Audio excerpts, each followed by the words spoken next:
오늘 우리에게 주는 하나님의 말씀은 아모스 1장 1절부터 2장 3절까지의 말씀입니다.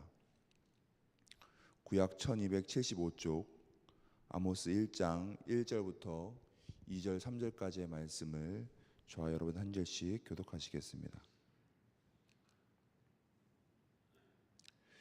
유다 왕 우시야의 시대 곧 이스라엘 왕 요아스의 아들 여로보암의 시대 지진전 2년에 드고와 목자 중 아모스가 이스라엘에 대하여 이상을 받은 말씀이라. 그가 이르되 여호와께서 시온에서부터 부르짖으시며 예루살렘에서부터 소리를 내시리니 목자의 초장이 마르고 갈멜산 꼭대기가 마르도다.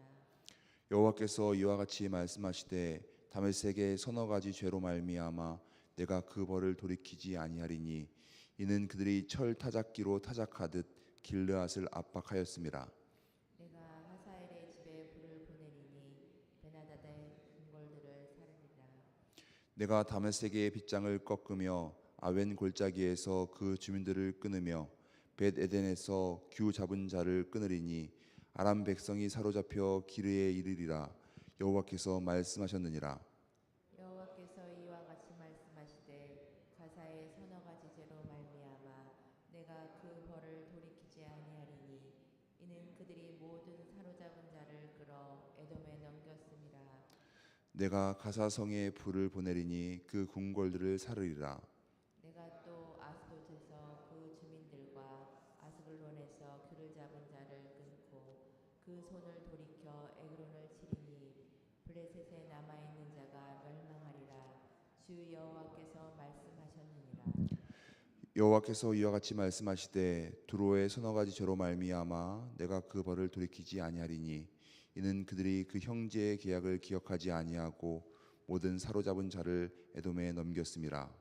내가 도로성에 불을 보내리니 그 궁궐들을 사르리라. 여호와께서 이와 같이 말씀하시되 에돔의 서너 가지 죄로 말미암아 내가 그 벌을 돌이키지 아니하리니 이는 그가 칼로 그의 형제를 쫓아가며 긍휼을 버리며 항상 맹렬히 화를 내며 분을 끝없이 품었음이라. 내가 대만에 불을 보내리니 보스라의 궁궐들을 사르리라. 여호와께서 이와 같이 말씀하시되 암몬 자손의 서너 가지 죄로 말미암아 내가 그 벌을 돌이키지 아니하리니 이는 그들이 자기 지경을 넓히고자 하여 길르앗의 아이벤 여인의 배를 갈랐음이라. 내가 라빠 성에 불을 놓아 그 궁궐들을 사르되 전쟁의 날에 외침과 회오리 바람의 날에 폭풍으로 할 것이며 그들의 왕은 그 지도자들과 함께 사로잡혀 가리라. 여호와께서 말씀하셨느니라. 여호와께서 이와 같이 말씀하시되 모압의 서너 가지 죄로 말미암아 내가 그 벌을 돌이키지 아니하리니 이는 그가 에돔 왕의 뼈를 불살라 죄를 만들었음이라. 내가 모압에 불을 보내리니 그리옷 궁궐들을 사르리라. 모압이 요란함과 외침과 나팔 소리 중에서 죽을 것이라. 내가 그 중에서 재판장을 벌하며 지도자들을 그와 함께 죽이리라. 여호와께서 말씀하시니라. 아멘. 하나님의 크신 은혜와 평강이 성도님들 심령과 삶 가운데에 충만하시기를 주님의 이름으로 축원을 드립니다. 사도행전 1장 말씀을 보면 부활하신 예수님께서 승천하시기 전에 제자들에게 말씀하십니다. 제자들이 예수님께 묻지요. 이스라엘 나라를 회복하심이 언제입니까? 이때이나이까 하니? 라고 묻습니다. 그때 예수님께서 말씀하시기를 이때다 저때다 라고 말씀하지 않으시고 때와 시기는 아버지께서 자기의 권한에 두셨으니 너희가 알 바가 아니다 라고 말씀합니다. 그러면서 오직 성령이 너희에게 임하시면 너희가 권능을 받고 예루살렘과 온 유대와 사마리아와 땅끝까지 이르러 내 증인이 되리라 라고 말씀하십니다. 즉 제자들의 관심은 이 나라 정치가 우리나라가 회복될 것입니까? 라고 물었는데 예수님께서는 너희가 거기에 관심 둘 것이 아니라 너희가 해야 될 일이 있는데 오직 성령이 너희에게 임하시면 너희가 권능을 받고 너희가 있는 예루살렘 그리고 너희의 이웃 온 유대와 사마리아와 땅끝까지 이르러 내 증인의 삶을 살아라 라고 말씀합니다. 우리의 마음을 흔드는 많은 세상의 풍파들이 있습니다. 그런데 우리가 그때 집중해야 할 것은 그 세상, 그 나라의 정치적인 상황이 아니라 오직 주님께서 우리에게 명령하신 그 일, 증인된 삶으로서의 삶을 우리가 살아가야 됨을 잊지 말아야 합니다. 성령 충만한 가운데에 성령께서 주시는 그 권능 가지고, 능력 가지고 주님께서 원하시는 그 증인으로서의 삶을 살아가는 저와 여러분이 될 수 있기를 축원을 드립니다. 오늘 말씀을 보면 하나님의 공의로운 심판과 통치에 대해서 말씀하고 있습니다. 아모스는 자신에 대해서 드고아의 목자 중 하나라고 오늘 말씀에 소개를 하죠. 즉 아모스 선지자는 특별한 배경을 가진 자가 아니었다라는 겁니다. 그는 그저 목자였습니다. 그런 드고아의 평범한 목자였던 아모스가 하나님의 부르심을 받아서 예언자가 되었습니다. 평범한 목동이었지만 하나님께서 그를 선택하셔서 메시지를 전하게 하셨습니다. 우리가 하나님의 일을 감당하는 사람들을 위대하다고 여깁니다. 무언가 특별한 달란트가 있는 자만이 하나님의 일을 감당할 수 있다라고 여기지만 실은 하나님께서 특별한 능력을 가진 사람들만을 부르시는 게 아니라 오히려 평범한 자를 부르셔서 당신의 위대한 사역을 맡기시는 것을 우리가 보게 됩니다. 우리가 자기 자신의 능력이 없는데 어떻게 하나님의 사역을 감당할 수 있을지에 대해서 의구심을 가질 것이 아니라 내가 연약함에도 불구하고 하나님께서 우리를 통해서 하나님의 구원의 역사를 이루어 가신다라고 하는 것을 우리가 확신해야 합니다. 즉 오늘 말씀의 시작은 전능하신 하나님께서 약한 자를 들어서 강한 자를 부끄럽게 하시는 그 하나님의 일하심, 하나님의 섭리를 말씀하면서 시작합니다. 여호와께서 시온에서부터 부르짖으며 예루살렘에서부터 소리를 내신다라고 아모스는 선포합니다. 즉 이 음성은 심판의 선포이고 모든 민족에게 향하는 말씀입니다. 6 이방 민족과 유다, 이스라엘까지 포함한 심판의 말씀이죠. 먼저 아모스는 이스라엘 주변의 여러 나라들에 대한 하나님의 심판을 오늘 말씀에서 선포합니다. 다메섹, 가사, 두로, 에돔, 암몬, 모압 등이 그 대상입니다. 1절, 3절부터 5절까지 말씀해 보면 다메섹에 대해서 말씀하는데 길르앗을 철 타작기로 짓밟으며 잔혹한 폭력을 행사했다라고 말씀합니다. 즉 폭력과 억압에 대해서 하나님의 공의는 결코 그것을 용납하지 않는다라고 하는 것을 우리가 깨닫게 되죠. 또 6절부터 8절까지 말씀을 보면 가사에 대해서, 블레셋에 대해서 말씀하시는데 사람들을 포로로 잡아서 노예로 팔아 넘겼다는 겁니다. 즉 하나님께서는 그 인간의 생명을 존중하지 않는 그 행위를 용납하지 않으시고 반드시 심판하신다라는 겁니다. 또 9절부터 10절까지에는 두로에 대해서 말씀하시는데 형제의 언약을 배신하고 불신실한 행위를 저질렀다라는 겁니다. 신뢰와 약속을 깨트리는 것, 하나님의 정의를 거스르는 것이다라고 하는 것을 깨닫게 됩니다. 또 11절부터 12절까지는 에돔에 대해서 말씀하는데 형제 민족 이스라엘에 대한 끝없는 복수심, 분노로 가득 찼다라는 겁니다. 즉 용서하지 못하고 증오를 지속하는 것, 하나님의 마음을 멀리하는 행위다라는 겁니다. 13절부터 15절까지 말씀은 암몬에 대해서 말씀하는데 영토 확장을 위해서 잔인한 폭력을 행사하면서 심지어는 임산부를 해쳤다라는 거죠. 즉 그 탐욕, 그 잔인함은 반드시 하나님께서 심판하신다라고 하는 것을 말씀을 통해서 보게 됩니다.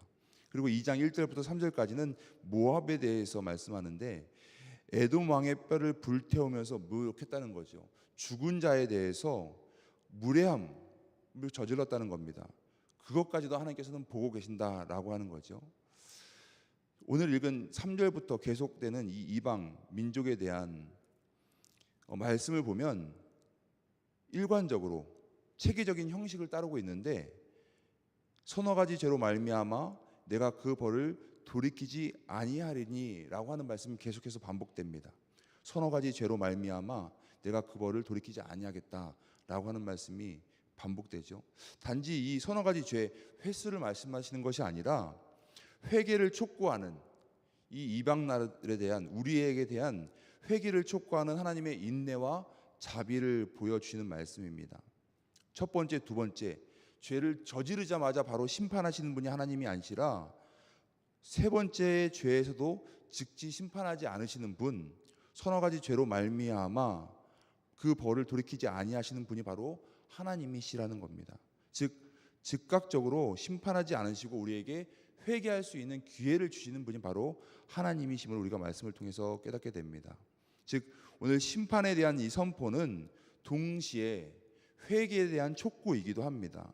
즉 우리가 하나님의 음성을 들었을 때에 즉시 회개해야 됩니다. 우리의 삶을 되돌아보면서 우리의 삶이 혹시 하나님의 뜻과는 반대되고 있는 것은 아닌지 즉시 회개해야 됩니다. 이 은혜의 시간, 우리에게 주시는 이 시간이 은혜임을 깨닫고 우리 자신을 되돌아보면서 회개해야 됩니다. 우리에게 회개할 기회를 주시지만 그렇게 끝내 회개하지 않을 때 심판이 임한다라고 하는 것을 우리가 말씀을 통해서 깨닫게 되죠.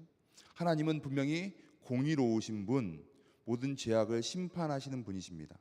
이 사실을 우리가 분명히 기억하고 경외심을 가지고 하나님 앞에 회개해야 됩니다. 이처럼 각 나라의 죄가 구체적으로 언급되는 말씀을 또 보면 하나님께서는 분명 각 나라의 행위를 자세히 살펴보고 계시다는 것을 우리가 깨닫게 되죠.